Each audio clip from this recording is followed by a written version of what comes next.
Hey everyone, and welcome back to my channel. This is Florence of the One More Book podcast. Today I'm sharing all the books that I've rated 5 stars so far in 2026.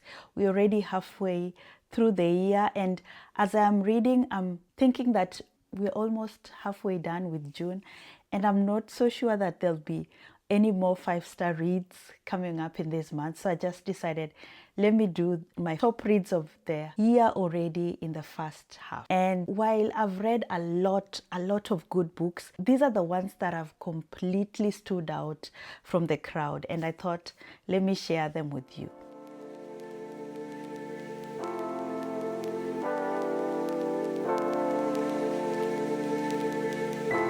These are the books that have stayed in my mind long after I finished them, and I think that they will also keep on staying in my mind. They've made me think differently about the world, about reading, about life, or they have simply reminded me of why I love reading so much. I always say that my 5 stars reads are special to me. Like my 4-star reads are great books, but my 5-star reads are just special to me. So let's go month by month through all of my 5-star reads from January until now, which is June. So the first book that I rated 5 stars in January was I Who Have Never Known Men by Jacqueline Harpman, which is translated from, I think, French, Belgian, or Flemish, or Danish. I'm not so sure.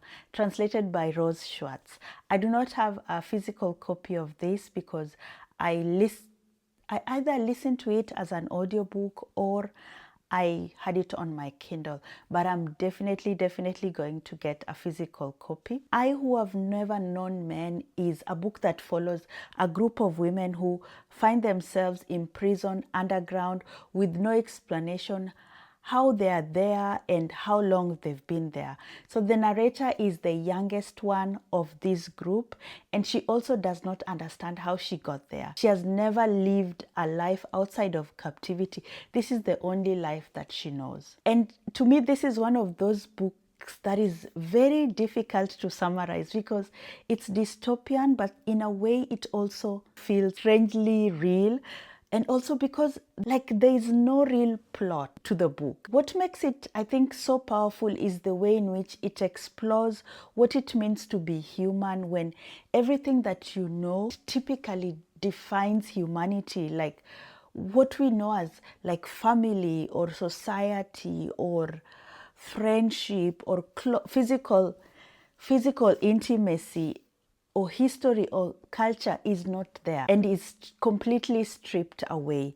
The atmosphere in this book is haunting and unsettling, but also strangely beautiful. It is unbelievable, but also believable at the same time. And it raises questions about what is freedom and knowledge and existence itself. I finished this book months ago, like I said, in January, and I am still thinking about it. For me, this is just a sign of a book still being a 5-star read. The second book is The Mercy Step by Marsha Hutchinson, and this was a book club pick. I cannot believe that I read it in January, even before it was long listed and then short listed for the Women's Prize for Fiction 2026. Unfortunately, it did not win, but in my heart, it still won. So in this book, we follow Mercy, the main character.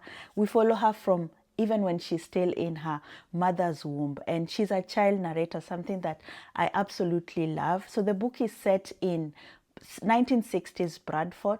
And what is amazing about this book is it is lightly based on the author. It's kind of autobiographical, but not in whole. So it is touching to know that she decided to share this book with us. And I attended a book club meeting where she was a guest, and the way she talked about how it took her 10 good years to write this book, and she got over, I think, 52 rejections before her book was finally published by a Black and female-owned publishing company called Cassava Republic. What stood out most for me in this book was the emotional depth of the storytelling. This is a novel that explores family and relationships and identity and belonging in a way that is incredibly beautiful. The characters felt fully realized. I loved Mercy, and I just found myself deeply invested in their journeys. I did not want to stop. You find yourself not necessarily racing through the plot. You still want to take your time and to, because you genuinely care about the characters. I absolutely love books that combine strong character work with meaningful themes, and these delivered both, because apart from being in Mercy's head, we are also seeing what she is experiencing: systemic racism, microaggressions, growing up in a difficult family. But we still see all these build her character. The way she wrote it so beautifully. Next is Dust by Yvonne Adhiambo Owuor, who is a Kenyan author, and this was my second attempt of reading this book. I'm so happy that I did not give up on it. I started reading it in December and finished it in January. It took me over a month. This is one of the most beautifully written books by a Kenyan author that I have read. Well, there's one that I read last year, but that one is a memoir. But this is just special. It is set in Kenya, and it explores grief, it explores memory, it explores family secrets, and the lingering impact of political violence and the history of Kenya. The writing is absolutely stunning. It is like poetry. There are pages that I found myself rereading simply because I wanted to just take it in, like stay in the moment and just enjoy how they were so beautifully crafted. But beyond the prose, what really impressed me with the way Yvonne Adhiambo Owuor weaves her personal stories together with the national histories, the way the story is told, but we also still learn so much about Kenyan history. I am Kenyan, but there is so much that I learned in this book. This book is ambitious, it is layered, and it is emotionally powerful. If you love literary fiction that rewards careful reading and taking time, then I cannot recommend this one enough. In February, I read There is Confusion by Jessie, Redmon, Fauset.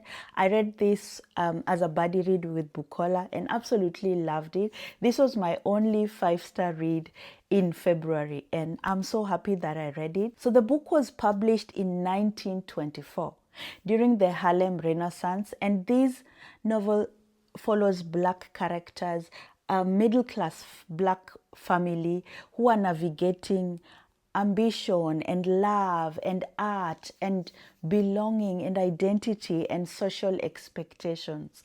But in the background, there is also systemic racism, there is microaggressions, there is injustice, like boiling in the background. It is not pushed in the foreground. It's in the background. You can feel it as you're reading it. One of the things that I loved most about this book was just seeing the depiction of Black middle-class life, something that is often missing from literature of this period. And the characters in this book were ambitious, they were talented, they were complex, and the author gives them room to pursue their dreams and also make mistakes. I loved how I got to learn so much history about this amazing author. You know, like last year I read Harlem Rhapsody, which goes in a bit about her life. It's a historical fiction that is based on her story. And now reading her work, it just brought everything together. It's a novel that feels historically important, but it also feels surprisingly modern in a weird kind of way, because it is set in 1924, and it's like, how many years later we are now reading it again? It's just crazy. I'm so glad that I finally picked this one up, and I can't wait to read more from this author. In March, I rated 2 books 5 stars, and these were surprisingly our book club picks. So the first one is Sula by Toni Morrison. I'm so happy because March brought me this book, which in my opinion is one of my best reads ever of Toni Morrison. I wish I had started reading Toni Morrison with this one. And honestly, I don't think Toni Morrison has ever disappointed me. But I think I went in a bit scared. Everyone told me, you need to read this. They were completely right.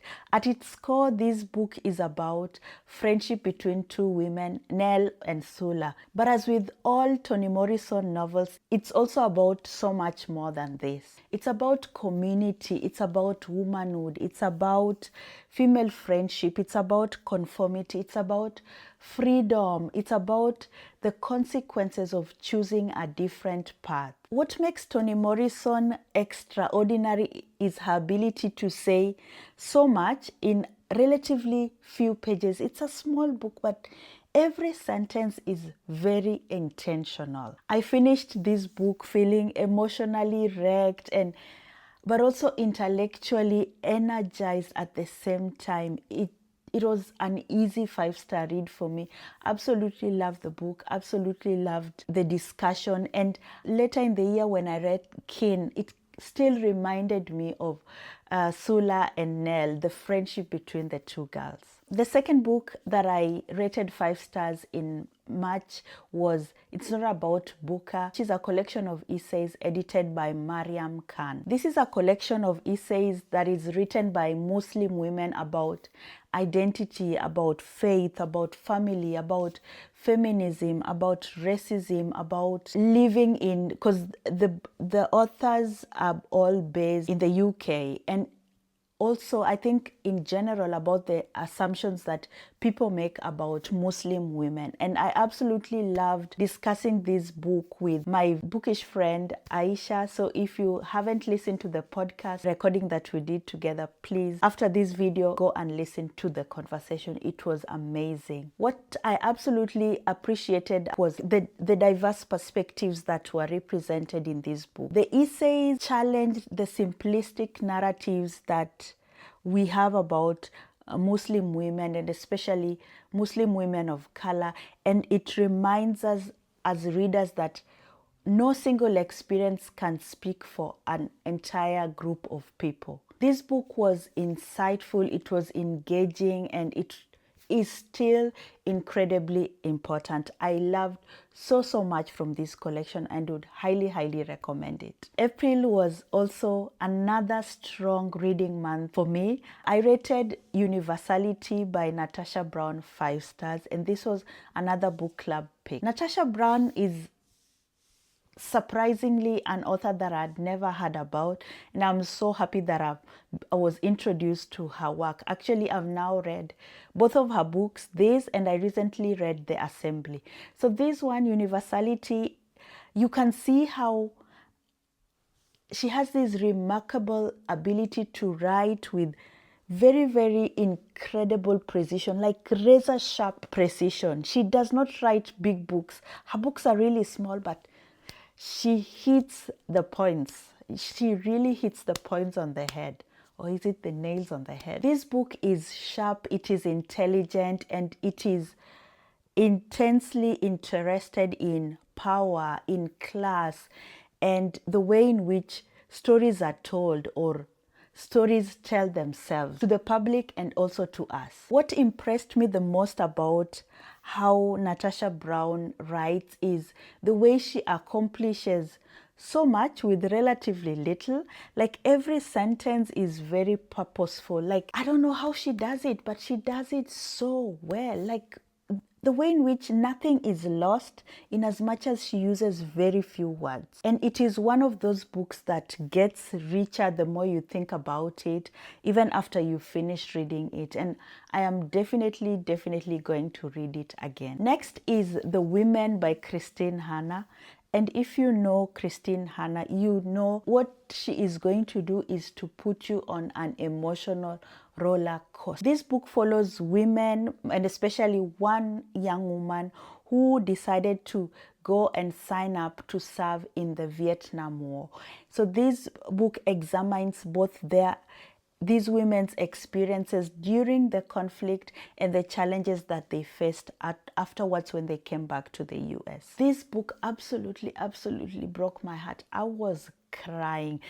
One thing about Kristin Hanna, she excels in writing emotionally immersive historical fiction, and this, I don't know, this might be my favorite.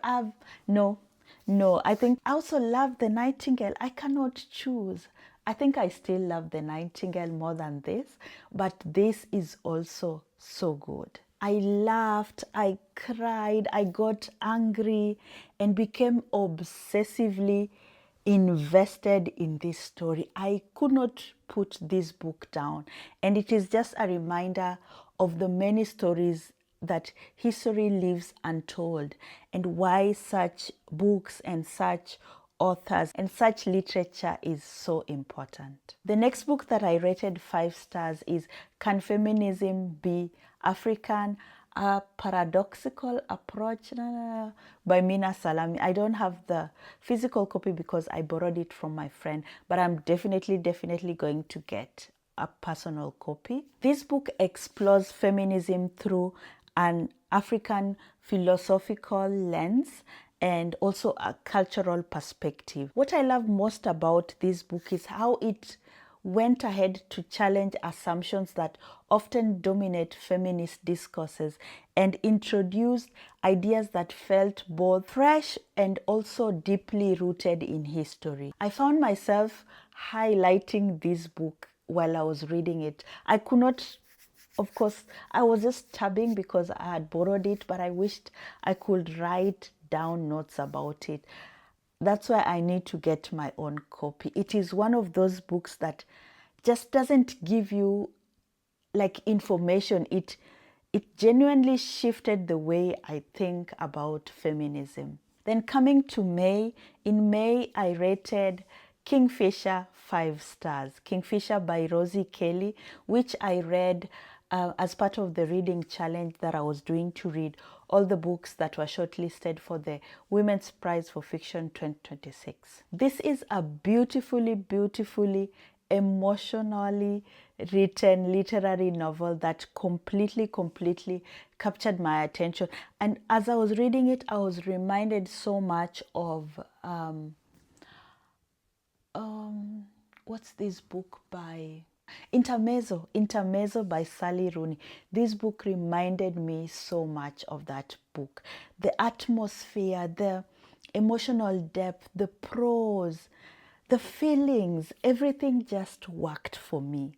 And sometimes it's just difficult to explain exactly why a book earns 5 stars. I think this one, maybe because it made me cry, it made me think about like what we believe as relationships, you know, like we have to really think outside of the box, because it explored an unconventional relationship, but it still showed that care can exist in all these formats, you know. Reading this book just created a reading experience that felt complete. When I finished reading this book, I just felt good. It just made me like I was crying at the end of it, but I still felt complete, and that's why I rated it 5 stars. The next book that I rated 5 stars is, of course, the winner of the Women's Prize for Fiction 2026, and that is The Correspondent by Virginia Evans.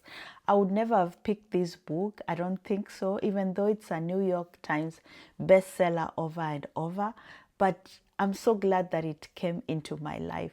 The novel is told in a series of letters that are written like in form of correspondence, that are written by a 73-year-old retired woman who lives, I believe, in Maine. Yeah, I think in Maine in the US. And we follow her story as she tells us her story through these letters that she writes. And it is done so well. The story feels intimate and charming and witty and deeply human. I loved spending time with Sybil Van